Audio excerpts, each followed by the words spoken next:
Mbote batata ba mama bandeko boye malamu na émission na biso ensemble parlons-en. Ensemble parlons-en ezalaka émission polémique te. Eza bongo émission ezali kopesa biso mayele boye bibwania. Eza émission oyo baka kozongisa biso na kati nanzela. En tout cas yambo yanga kobanda émission oyo nalingi naloba merci na mokeli ya likolo na senza komba a Congo mongali balobi le maître de l'univers Nzambia mpungu tulendo lokombe kombe lolo la senji tombo la kaye na monoko mboka na yo po ete ye penza akoyeba kozala en contact en connexion avec yo donc neto la kanzambe na monoko mboka eza malamu mingi. Merci na bayoyo balanda kabiso, merci na batoyo ba partage ka émission na biso, merci na bino bato bozali abonné à chaîne oyo Angèle Miezi officiel TV na émission ensemble parlons-en.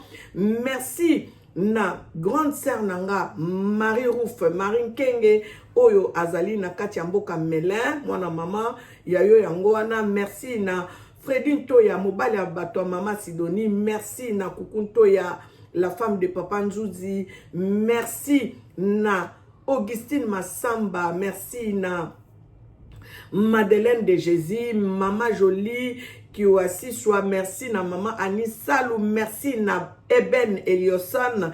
Merci na Yajimi. Merci na André Gonda, le mari de Mama Sylvie. Merci na Bino Nyonso bozali abonné na katia chaîne na biso. En tout cas, merci na tanga kaba commentaire na Bino na monaka oyo bozali ko sala pona soutien ndenge boza ko soutenir ngai biso na katia émission oyo ensemble parlons-en. Bandeko awa na lobaka ezali église te awa tozo sala émission ezali etinda eza émission tozali ko sala mission na nga nazwa na lobelaka ba makambo eko kozongisa biso na kati na nzela kolongola nanu casquette ya Maman Angèle Miezi ayembaka Maman Angèle Miezi mosali na Nzambe na yaka koloba makambo ezali ya société na biso parce que tozo vivre en société pe tozo vivre en communauté. Lelo na ye pona loba makambo etali mboka ya Congo comme je suis vraiment une vraie patriote tozo ngana no tolobela makambo etali Congo pona makambo euti ko salima na kati ya mboka États-Unis. Bandeko bana na Nzambe na ngina loba na bino boye Congo ezalaka ya Nzambe. Eloko moko te koki kokoma na Congo soki Nzambe ayebi ko avertir biso te, ayebi ko prévenir biso te. Ezala makambo ezali koleka biso to komona ngo peut-être mabe, mais ezali na kati ya plan ya Nzambe. Donc photo biso to se soumetaka na kati ya bonzambe to se soumetaka na volonté ya Nzambe. Boni ba prophétie eyaki na basali ya Nzambe ebele oyo bayebaki koloba ete Congo ekoyeba kozala libéré. Congo ekoyeba kozwa indépendance. Ye moko papa Kimbangu na 1921 na 1922 tango yambaki ba prêtre o ba utaki na mboka kisantu bakendeki kotala ye na kati ya boloko ayebisaka bango boye Afrique ekozwa indépendance. Première indépendance Afrique eko dépendre na ba colon. Deuxième indépendance Afrique ekozala libre. Alors pour Afrique ezala libre totalement esengeli Congo ezwa bosomi na yango. Congo ekozwa bosomi na yango ndenge nini parce que balobaki na biso ke Afrique carte Afrique ezala kola monduki mais gadget ya monduki wana po ba tirer yango ezali na Congo. Donc esengeli na biso bandeko toyeba ko se soumettre na volonté Nzambe azare pa Nzambe ezala ate makambo ezo salema na kati ya mboka Congo ezali azarte biso to se soumettre na makambo Nzambe azako sala na nzelo azo memela biso po etayeba ko libérer Congo à 100% parce que Congo eza liberté. Boyebi pourquoi Congo eza liberté ezali pona bomengo yo Nzambe atia penza na kati ya sol congolais. Alors nalingi na pesa bino quelques éléments oyo eko pousser biso na réflexion po toto ba ko comprendre ete esengeli na biso kaka te tomonaka côté ya négativité tomonaka pe côté ya positivité. Bandeko na biso bakufi mingi na este to bandaki ko belela au moins soki guerre koki kosila bandeko kimia soki ezate na mboka ata kutu boza na ba million ndenge nini boko savourer ba mulio wana te. Soki ata bozana biloko kolia ndenge nini soko zandi kimia appétit kozala na yo te. Yangwana bandeko to bandi kokota na processus ya deuxième indépendance. Et na yango po nzambe asala yango ayebaki kotindela biso ba prophétie atindelaki biso batu o bayaki pe bayebaki koloba na biso ke Congo ezozwa bosomi nango. Botala papa Mohamed ou azali pasteur ivoirien azalaka musulman akoma lelo chrétien aloba yango abi les années qui suivent dans les années qui vont venir le Congo va retrouver la paix. Bande ko tobo sanaka ba prophétie te tobo sanaka maloba nzamba tindela biso te nzambe akoki koloba peut-être lelo mais tokomona ngo dans 5 ans dans 10 ans na kotiela bino ba élément pour biso to comprendre ba congolais photo yeba eloko nini to lingi na simbi penza place wana biso ba congolais esengeli to yeba eloko nini biso to lingi parce que tango Kabila Joseph azalaki na pouvoir biso nyonso to bandaki koloba il faut alongwa parce que aza mopaya batiela biso atambwa to bandaki koloba ngo batia atambwa na pouvoir mais yete alongwa to bosani Joseph tango azalaki na pouvoir biso nyonso to lingaki alongwa Félix tango aye azwi bokondi to komi suko bundisa Félix finalement to yebi eloko to lingite to leli guerre na este batu bazo kufa ebele na este to lobi nzambe asilisa guerre na este bandeko nzambe na bonzambe na ye a utiliser batu a utiliser Thérèse kwa ikwamba poete guerre wana eyeba kosila bandeko biso wana lisusu to koti na ba réseaux sociaux to komi koloba kaka ba négativité esengeli na biso to zala positif. Pourquoi? Parce que même Bible lobby, la vie et la mort sont au pouvoir de la langue. Biso moko kaka, otolobaka Kongo ane se kufa. Kongo ane loko kosala nango susezate, bate kango kaka toka bola mbongo bandeko. Tango biso tolobaka bamaloba modèle wana, est-ce que tozo pambola nation na biso? Awa boye baebi kozue la biso signature ya paix. Parce que bake ko signer ba corps ya paix na kati ya mboka na biso. Na este kuna batu bakufa kamikolo nyonso basali tout pour ete bazwa ta eloko oyo ya paix parce que soki paix ezate tokokoka ko construire Congo te soki paix ezate tokoka ko benda ba investiteur ba benga bonini bato bayebaka ko investir hein baya ko investir na mboka na biso bako yate po nini bakomona ke bakozala na kati ya insécurité. Tango pe kokota na kati ya mboka na biso nde tiko tokoyeba ko benda batoyo bakoya ko investir na mboka na biso mais soki pe ezate bako se sentir en insécurité batu moyeba ya ko investir na mboka na biso ezate du misala ekozala te bana na biso basilisi ba classe bazotanga te parce que nyoso eza ya kobeba bandeko natalaki universitaire moko alobi 6000 jeunes bazwaka ba diplôme na bango basisa ka étude na bango chaque année mais misala ezate bandeko to linga to avancer processus ya paix déjà oyo signature ya paix déjà baebi kozwa eza déjà eloko moko munene soki totali bien bandeko ça fait 30 ans et même 30 alobi même plus ça fait 30 ans batu bakufaka batu bayibaka biloko na biso tomonaka ta mieti te tokufa te me babomaka bato na biso bazo yiba pe bazo boma mais lelo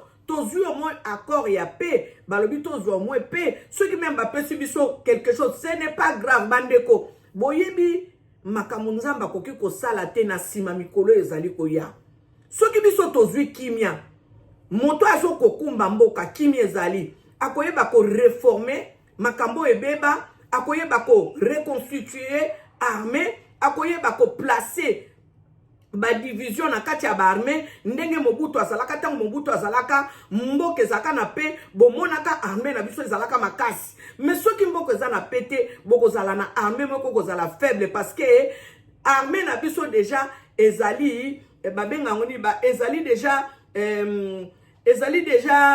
mixé toye bakate banani ba congolais, banani ba burundais, banani ba rwandais, banani batu ya boye toye bite. Alors tango kimia kokota na mboka, ne place obiso tokoyeba congolais nani, étranger nani. Tango kimia koti na mboka, tokoyeba peut-être koloba ete lelo tokoki kosala recensement baye baba congolais baza banani bétranger baza banani mais soki kimi eza na mboka te makambo wana nyonso moye salema ezate la preuve ane ke bati beti lelo tozalaka na carte d'identité te na mboka na biso à part passeport ezo prouver biso ke toza ba congolais mais passeport yango pe Rwanda akozwa yango, Angolais akozwa yango, Congolais à Brazzaville akozwa yango, mutu nyonso aza na accès nango. Mais soki kimi eza na mboka et que bazongisi makambo nyonso en route. Est-ce que makambo nyonso eza contrôlé? Bandeko, tokozwa esengo biso tozoluka. Papa Félix Tshisekedi makambo asali nga en tout cas na acclamé na ngai. Pour na paix, nga na acclamé. Le reste viendra après. Maman Thérèse Kwamba, to beteli yo maboko. Pourquoi? Parce que une femme qui s'est levée pour aller arracher victoire à liboso nanu ko tia kimia nanu na mboka ko tia nanu kimia na nation eloko elelisaka biso ezalika wana même étranger bakoma kolobela biso ka makambo wana no tant to kotaka na barando na étranger batu nyonso bayaka ko swanisa biso ba congolais balobaka na biso nini ay bokende ko swana kuna bokende ko bunda kuna na Goma bongo te et comme point faible ba congolais. Alors soki kimia ekoti eze eloko moko malamu bandeko nalingina la kisabino élément moko oyo akoloba eteke nzambe alobaka nzambe ayebaki déjà koyebisa biso makambo ezali koya na kati ya mboka Congo to sambelaka obie to sambelaka te oui to sambelaka tolobaka nzambe apesa kimia na Congo lelo yo nzambe azo sala musala oyo alingi kosala azo utiliser ka batu même Félix azali pont oyo nzambe azo utiliser pour na épanouissement ya mboka Congo. Bato nyonso wana bozomona ba mama Judith Suminwa ba mama Thérèse Kwamba nzambe azo utiliser bango lokola pont po Congo ezwa bosomi nango à 100%. Nazo la kisabino quelques éléments et puis ngana koyeba ko continuer ko commenter émission nanga oyo. Bandeko soko tali émission oyo nazo salela bino émission mususu oyo zolanda na lobela makambo oyo tali maman Biliabel lolenge nini aza koloba concernant notre sœur Cindy na lobaki awa eza émission eza polémique te eza ndeto zonga na kati na nzela eza na ba makambo su toko sala ngote toko loba ngote toko ko négliger baninga te esengeli toloba parce que c'est émission hein c'est une émission ensemble parlons-en dans temps on a lobby ensemble parlons-en ça veut dire que biso no soto lobela likambo biso to moni yo moni ndenge nini okoloba pe na kati ya commentaire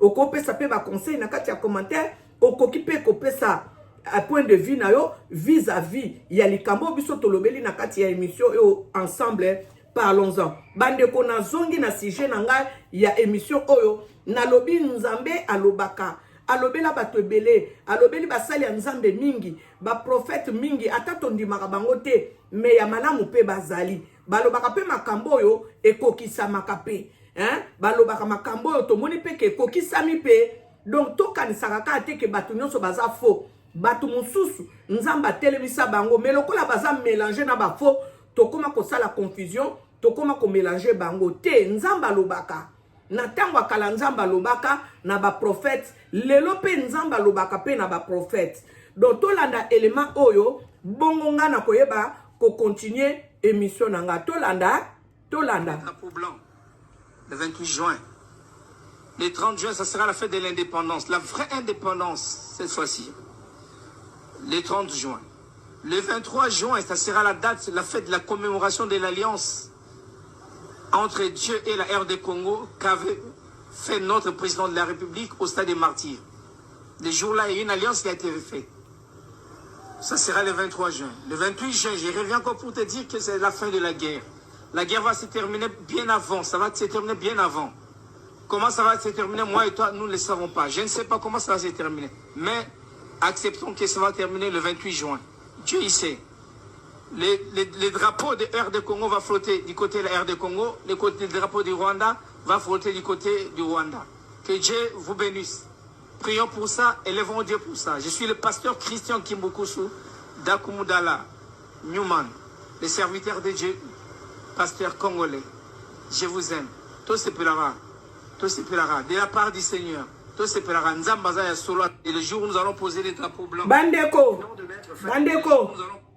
Natie pose na prophétie à notre pasteur Thérèse Mémoire Newman d'Akumudala, Christian Bukusu. Ye ayebaki koloba déjà. Bomoni ke est tombé penza juste na date apesa. Ata pesa qui a été, mais apesa date. Alobi guerre ya Congo et qu'aussi là le 28. C'est normal, bah signer accord le 27, donc pour dire que le 28 tu en paix. Makambu, papa d'Akumuda loba, tomoni angwe kokisami. Donc est-ce que Nzamba kosa? Nzamba kosa te? Nzamba loba na nzela ya papa Newman d'Akumuda aloba alobi de la part de l'Éternel. Ça veut dire que Nzamba yebisa ki ayako yebisa biso que guerre est aussi là un certain 28 juin.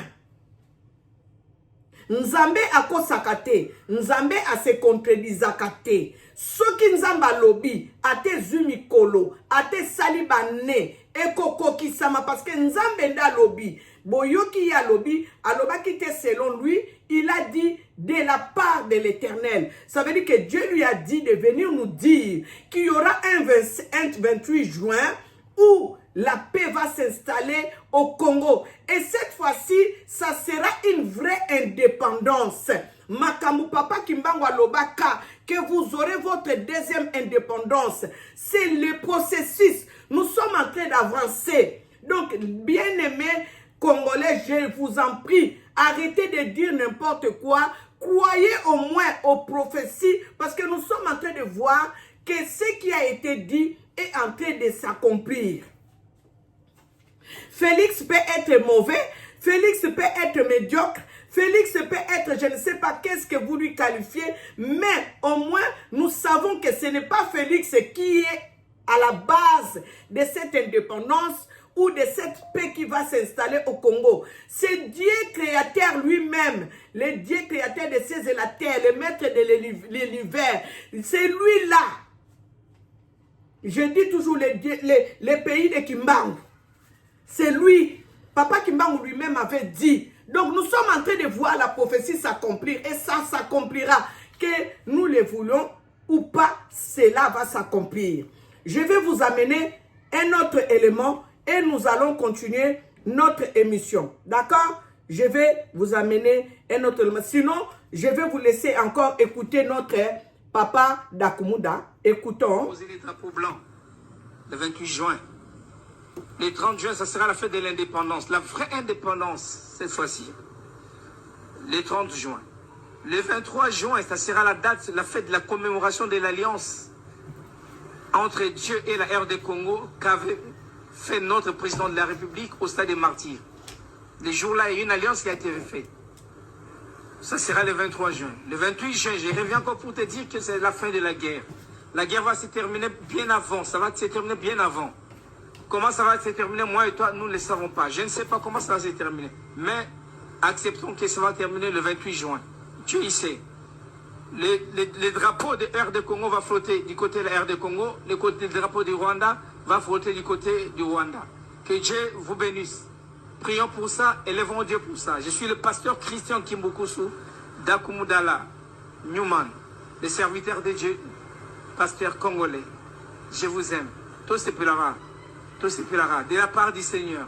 Tout se pèlera. Nzambaza ya solo. Et le jour où nous allons poser les... De la part du Seigneur. Je vais vous montrer un autre élément. J'ai pris ces deux éléments parce que c'est flagrant en fait. Ce que Dieu a dit, nous sommes en train de voir cela s'accomplir. Ça veut dire qu'il a envoyé ses serviteurs pour venir nous avertir, pour venir nous dire les choses qui vont venir, qui vont arriver dans notre pays. Et nous sommes en train de vivre cela. Je vais vous montrer un autre élément qui avait parlé pour Maman Judith Suminwa, son arrivée au gouvernement, avant même qu'il ne soit nommé. Mais un homme de Dieu haït la prophétie, haït cette connaissance de la part du Seigneur, et la parole nous a été donnée, quoi qu'il y aura une femme qui va gouverner la nation congolaise, elle sera la première ministre, et sous son mandat, nous aurons un grand changement dans notre pays. Bien aimé, il faut y croire. Il ne faut pas tout simplement aller écouter des négativités. Nous devons avoir cette foi, une foi ferme, croyant que le Congo a pris son envol et nous allons vivre les prémices où nous allons vivre la gloire de cette nation. D'accord? Donc, je vais chercher un autre élément et je vais vous le montrer.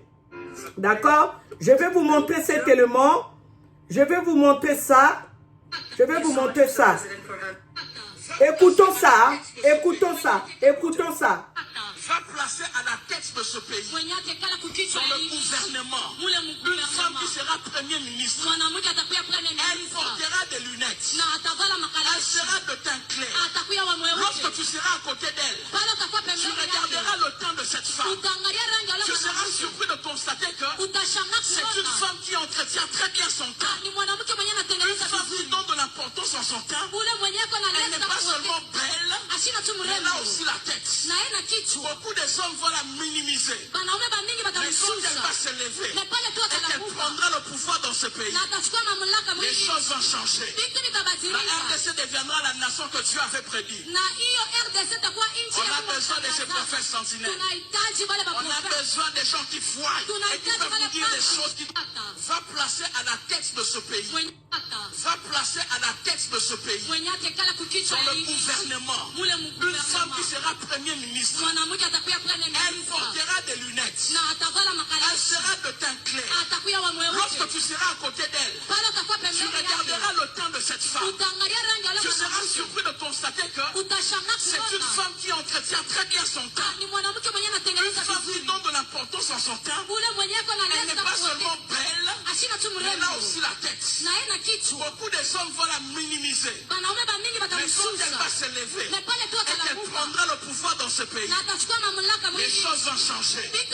La RDC deviendra la nation que Dieu avait prédit. On a besoin de ces prophètes sentinelles. On a besoin des gens qui voient et qui peuvent vous dire des choses qui... Va placer à la tête. Donc, voilà. J'ai choisi ces deux éléments. Parce que ça nous a été annoncé avant même que Maman Judith Suminwa soit nommée. Et sous sa gouvernance, nous sommes en train de voir les Thérèse Kwaïkwamba. Parce que les nominations, le Premier ministre a son mot à dire aussi concernant tout ce qui se passe dans le gouvernement. Nous voyons aujourd'hui, dans son gouvernement, sous sa gouvernance, les Thérèse Kwaïkwamba, et nous sommes en train de voir le travail qui se fait. Il n'y a pas seulement de mauvaises personnes au gouvernement, il y a aussi des personnes consciencieuses, comme les Maman Thérèse Kwaïkwamba. Regardez le travail qu'elle a fait. Peut-être que si c'était un homme, on pouvait venir les corrompre avec les billets d'argent. Mais aujourd'hui, elle nous a prouvé que c'est une mère qui souffrait pour les gens qui mouraient tous les jours à l'est du pays, et elle a défendu la cause de cette nation. Aujourd'hui, elle a au moins commencé le processus de la libération de notre nation. Donc, nous ne pouvons que l'applaudir. Les gens qui viennent critiquer, qui viennent juger, qui viennent interpréter de mauvaises choses, ayons la foi. Moi, je m'adresse beaucoup plus aux hommes de foi. Nous devons avoir la foi que le Congo est en train de prendre son envol. Comme Pasteur Mohamed l'avait bien prédit aussi, il y a plus de, je ne sais pas, il y a plus de 5 ans ou il y a 7 ans, Pasteur Mohamed avait déjà prédit qu'il est en train de voir, l'Éternel Dieu lui fait voir l'épanouissement de la nation congolaise. Le Congo va prendre un envol et le Congo va se développer d'une manière où le monde va être étonné. Bien-aimés, croyons à ce que l'Éternel Dieu nous envoie comme des prophéties, nous envoie comme les paroles de connaissance. Dieu ne ment jamais. La nation congolaise, c'est une nation bénie.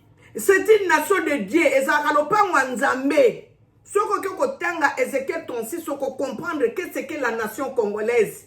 Et Zamboka ya Nzambe. Yango na ba toujours mboka kimbangu. Bandeko makambu papa kimbangu aloba. Pona mboka wana o mata, o kita, o linga te. Ekoko kisama. Ngana lo ba toujours Nzamba salanga grâce na mona na vivre. Mawana bato batiaka tembe, mawana bato yo ba minimizaka, mawana bato ba lobaka ke est-ce que Congo ne ko bonga lisusu. En tout cas nga banda kala, ça fait plus de je ne sais pas plus de 10 ans. Mon mari m'est témoin. Je dis toujours que le Congo ko bongaka. Nalinga ko tuté muto azala pembe nanga lobaka mboka ne ko bonga sute nalinga te. Namona aneti bazuli Congo batienga. Na boyaka, muto lobaka mboka ne ko bongaka te. Mboka wane ko bonga.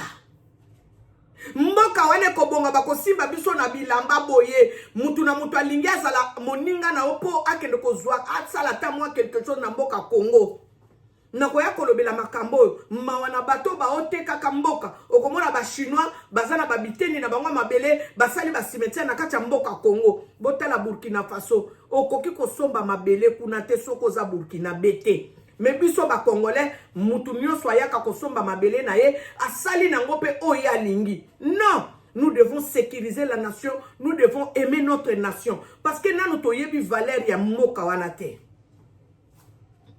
Nazotie la bino extrait ya Trump bongonga na kosilisa na ko commenter wana en tout cas na ye penza pona lobake tozala désespéré te tozwi kimia bandeko. Et loko to bandaki ko luka bandeko na biso batika ko kufa na este bongo te bongo po ata biso to lingi ke nyoso wana ezonge la biso ba richesse wana ezonge la biso ça fait 30 ans to zwa kanango eloko te me bandeko na biso bazo kufa bolingi nini to zwa ba richesse o pe to zo ko zwa te ou bien bandeko na biso ba continuer ko kufa ba kufa ti mu kolonini to signer accord à paix na pende biso to koyeba ko se reconstruire na kati ya nini ya pe nde biso tokoyeba kozwa mayele ya koyeba kotonga mboka pe tokoyeba kozwa ba investisseur bakoya na mboka na biso po baya koyeba ko investir po bandeko na biso banda kozwa misala baya bato bakouta bipai na bipai baya ko créer ba entreprise ba créer ba société po bandeko na biso banda kozwa misala. Donc toyebe loko tolingi bandeko Kabila zalaki na Kabila te az étranger to suis Félix était non. Biso to la Félix te. Biso to la volonté Nzambe. Félix azwa kamboka wana ayebaki ko dédier yango et pas Nzambe. Na stade de martyr. Oui ou non? Oui. Bokanisi Nzambe azazoba. Nzamba azazoba te. Nzamba monaki ayokaki. Nzamba ayebaki ko récupérer nation na ye. Ata inconsciemment peut-être ayebaki asalaki yango peut-être ayebaki en plein eloko wana salaki te. Mais du fait kaka ayebaki ko sangisa batu. Bible lobi là où 2 ou 3 sont réunis en son nom, l'Éternel Dieu est là. Nzamba azalaki wana.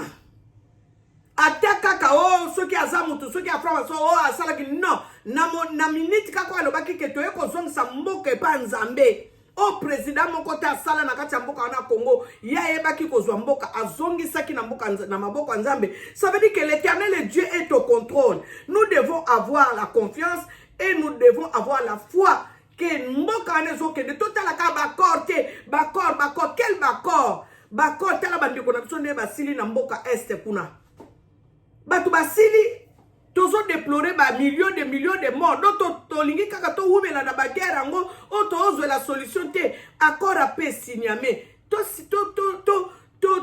sepela nango. Nazo tie la bino élément ya Trump pe prière o bango ba yebaki ko sala bandeko boye baka ke mundele soka lingi ko éliminer mutu. Ça veut dire que système na bango kaka biso mutu to vandi na mboka poto to yebi ndenge nini mindele ba fonctionnaka mundele soki alingi a éliminer mutu. Ça veut dire que amoni ke bentere na ye est commis en danger. Bon moni Trump avant son pouvoir tala ndenge baluka ki ba assassiner parce que bayebaki ke Trump aza moto akoya kotila bango bakali na baplan na bango o baza nango ya kodirige monde na ndenge ya mabe. Bo comprendre kama na oloba. Tango déjà ye a vu à récupérer pouvoir. Alobi nini makambo ya kobalisa ka mibali esili. Makambo ya koyiba ka bambongo na bamboka na bino bafrike boya ka kobomba ka awa ezate. Bo bongisa bamboka na bino. Donc Trump aza contre batato yo bayiba ka mbongo na Afrique o bayaka kobomba kango awa na bamboka mikili ya poto.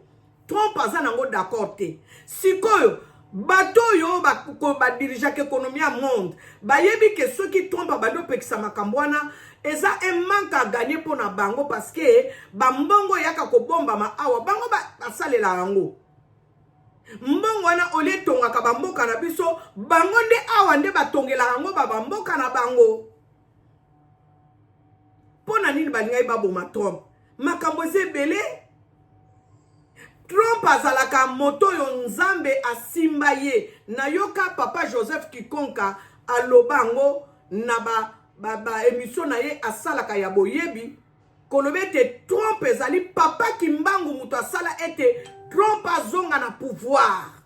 Bota la niveau hein. So ina oloba makambo batu bakoloba mama miezi pe yopo yebi ko exagérer. Boke ndoko landa émission boyebi ya pasteur o azalaka évangéliste akoma kimbangiste. Ndenge papa kimbangu abimelaka ye. Papa kimbangu asimba Trump na loboko. Donc Trump ndenga zabo e azwa mission spéciale pour l'Afrique. Mais biso to monate. Mais avant ba voter Trump, ba africain mingi botala bisika to koma penda to zaka penda ba prisonnier. Ba africain mingi ba telemela ka Trump. Yete puta ye mutazo ya na processus sa paix dans le monde. Botala ndenga pozaki président Zelensky question. Alobi na yo lingi kotika guerre te. Yo lingi pété, ça veut dire yo lingo déclencher 3e guerre mondiale. Aza moto ya lingi mission na ye azui alobi yango mission na ye azui ndenga ye na mandat oyo ezali ko instaurer paix na monde. Makamba ba guerre fo sila. Ba sali kutu blague moko ba alobi bomoni te Iran linga ka meka abanda ko sala makamba ba guerre bomoni ndenga na faire terre yete. A se vanter. Alobi na lingi makamba ba guerre te. Bandeko, to landa Trump na lukela bino element oyo Trump azoloba. I think I can summarize.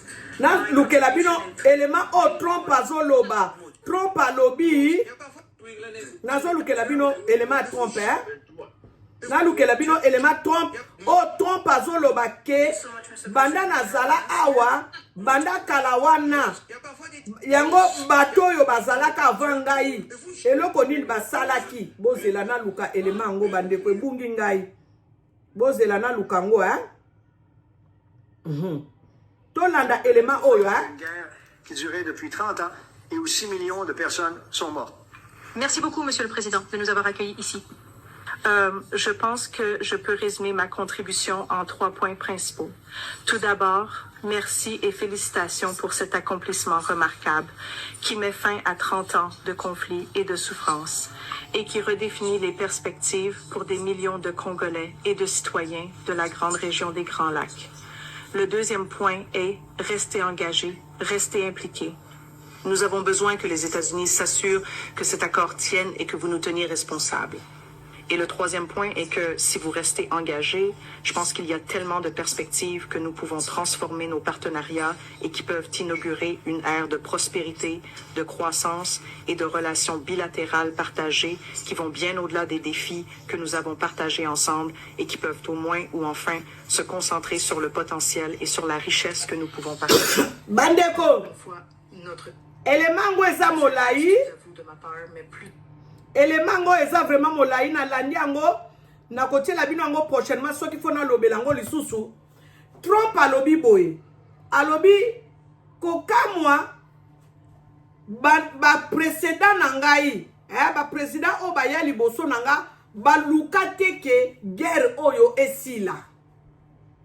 Et puis atuni Thérèse Kwaikwamba alobi je parie que mboka na bino Donc sol na bino bisika guerre ezali eza mboka moko malamu ba répondre en tout cas eza place moko ya bien bozomona que Trump azo déplorer comportement ya ba précédent na ye ba prédécesseur na ye oyo bazalaki liboso na ye oyo bakokaki kosala eloko te pour na nation na biso congolaise. Pourquoi? Parce que bazaki na intérêt na bango ya bango ba George Bush ba Obama bato nyonso oyo nani o gaso bakanga na maison blanche na mwana musala na ye kombo ni nani ayi président oyo ya blanc oyo ba Bill Clinton.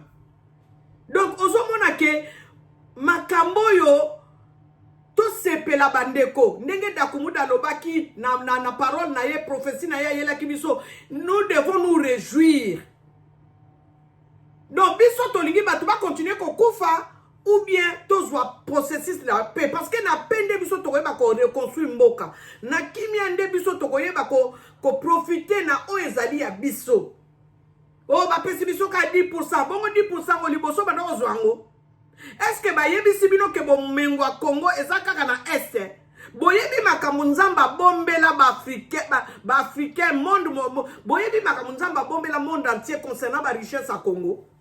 Bino boyebi te balobi matadi ba ngomba wana bomona ka wana ba konta ale moloto alobango makambo nzamba lakisa ye balobi nzambe abombela ngo mindele concernant ba richesse ezana kati ya mboka na biso bino bomona ka est bongo ezana Équateur bongo ezana Kisangani bongo ezali na ba Congo boyebi bongo ezali kaka na kati ya mboka Kinshasa boyebi yango bolinga nanu paix parce que la seule personne oyo azwelaka biso courage ezalaka Rwanda soki kimi ekoti na kati ya mboka na biso problème eza te bandeko to sepela kimia ekota ndenge Rwanda basinese accord de paix parce que batuni bako respecter te trop alobi oyo bako respecter te bakozwa ba sanction moko grave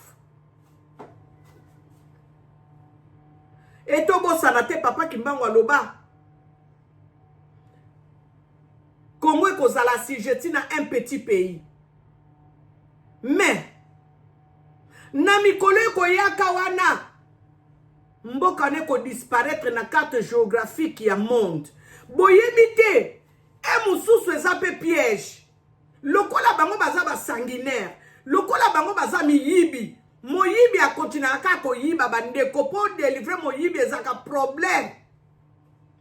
Moyibi a continué à koyiba. Boyebi te peut-être bango pe bakoki ko sala pe ete ba respecter accord wana te. Boyebi ba sanction nini ekozwa.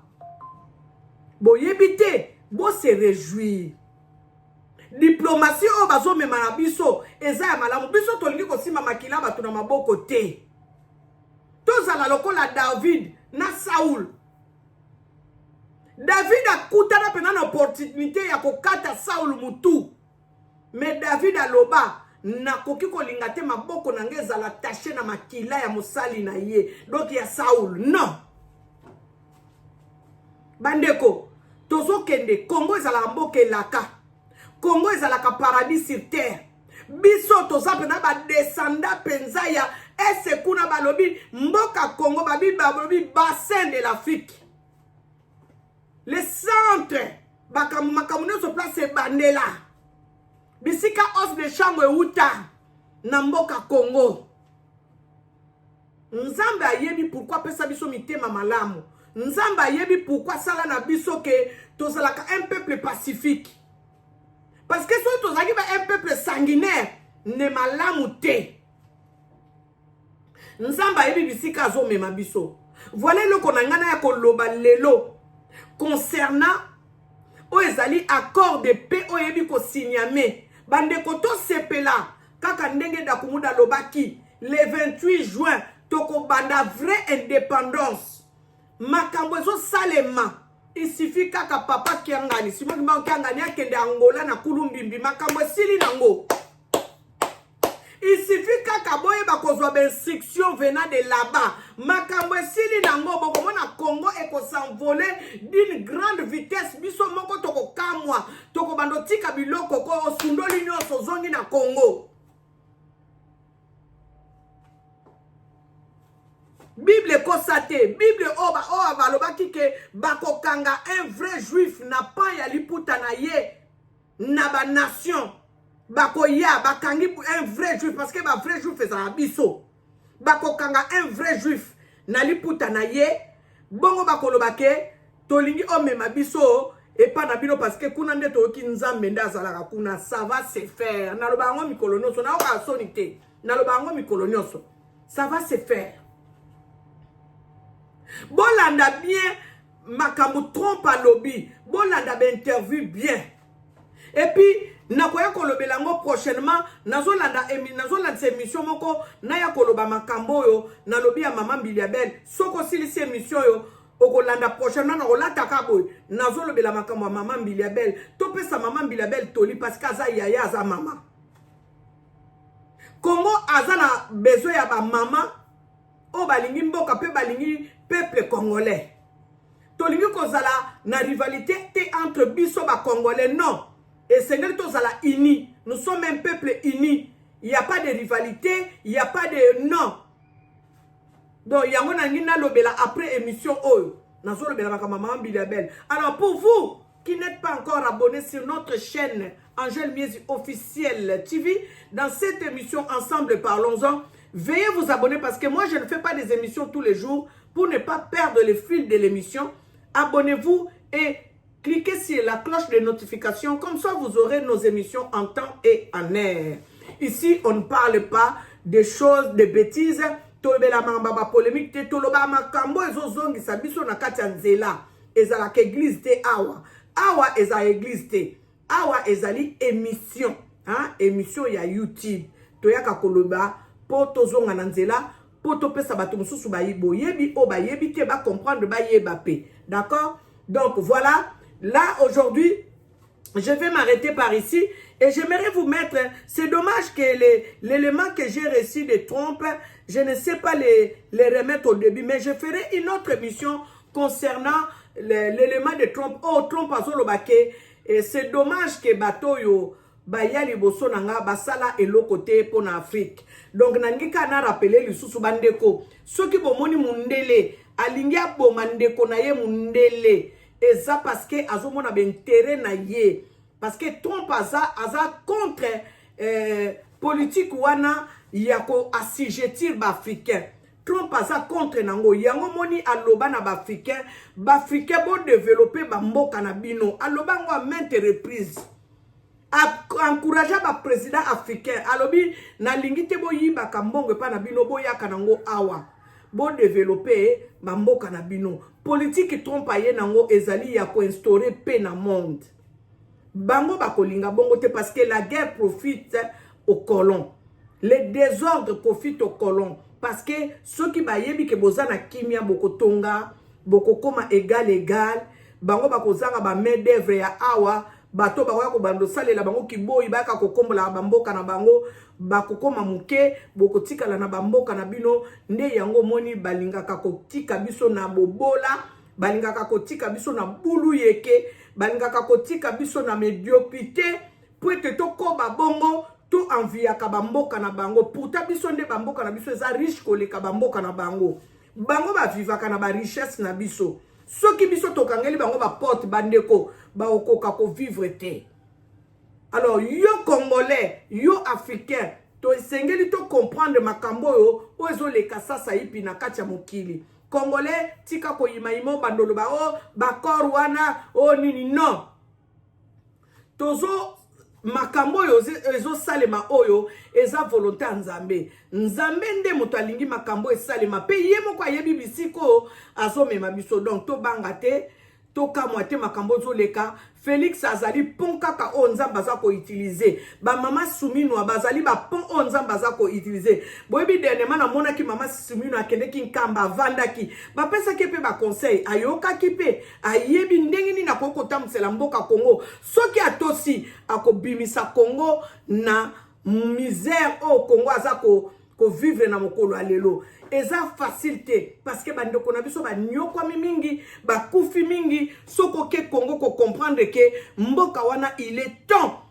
ebima na kati ya médiocrité Donc, Lelo Nasuki Boye, c'était votre sœur Angèle Miezi. Dans cette émission, ensemble parlons-en, que l'Éternel et Dieu Tout-Puissant puisse vous bénir abondamment.